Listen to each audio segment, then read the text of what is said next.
What do I think of when I think of praise and worship? Well, the first thing I guess that comes to my mind is John chapter 4. Jesus meets a woman at the well, a Samaritan woman that the Jews are not even supposed to have contact with.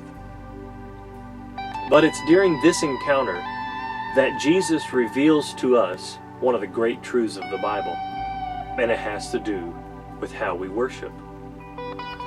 And she gets into this dialogue, this debate, so to speak, with Jesus. She says, well, our fathers say that we're supposed to worship in this mountain, and your fathers say you're supposed to worship in that mountain. What do you say? And he says to her, he says, the hour is coming, and now is, when true worshipers will worship him in spirit and in truth. Where they worship, where the mountain that they worship on is irrelevant.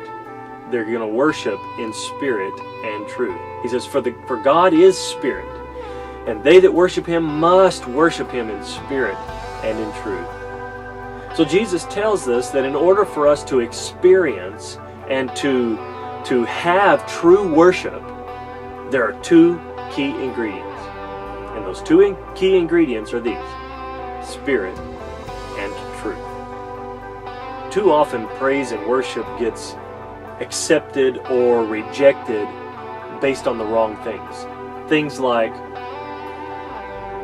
well, that's not my style of music, so I can't worship to that. Or, I don't really like that song. This song is my favorite song, and that's the song that I really worship to, but I can't worship to this song.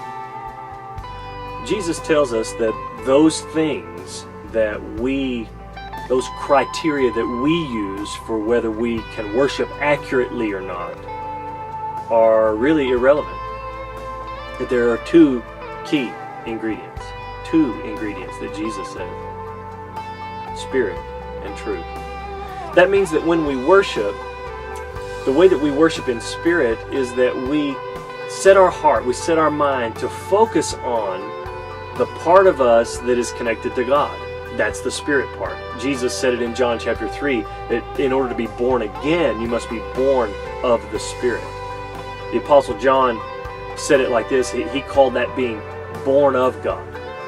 And so we know that the spirit side of us is the side that is connected, intricately connected to God. So we have to set our heart and our mind to focus on that part. That means we have to lay down distractions, we have to lay down weights, we have to lay down condemnation, we have to lay down the pressures of the world, we have to lay down religious ideas, and just focus on the part of us that has been born of God, the Spirit. And the other part is that we must worship in truth.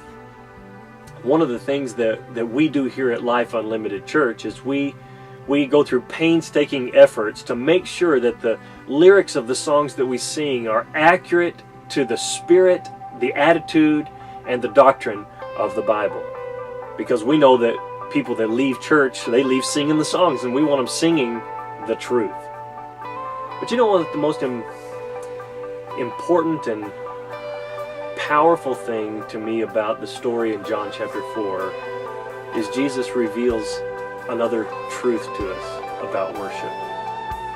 And that's this. He says, the Father is seeking us. Oh man, just the thought that God in heaven is seeking worshipers. He's seeking worshipers. So our worship is somewhat of a sign or a declaration to get God's attention, to say, seek no further, here we are. We're worshiping. We want to worship you. We want to get God's attention, so we do it with lifting our voice and shouting or singing or clapping our hands or raising our hands, and we're saying, seek no further, you found us. I just love the thought that God in heaven is seeking worshipers, and I believe every single service that we have here at Life Unlimited Church, God finds us. He finds worshipers who worship in spirit and in truth. And we just have to lay down any ideas of what we think worship is supposed to be and really focus on these two things, spirit and truth. And by focusing on those things, I know that God will meet us in that moment, because He's seeking us. And when we open our heart as an expression of worship, we're saying to Him, we're seeking you back. And we meet. And what a beautiful moment it creates for us.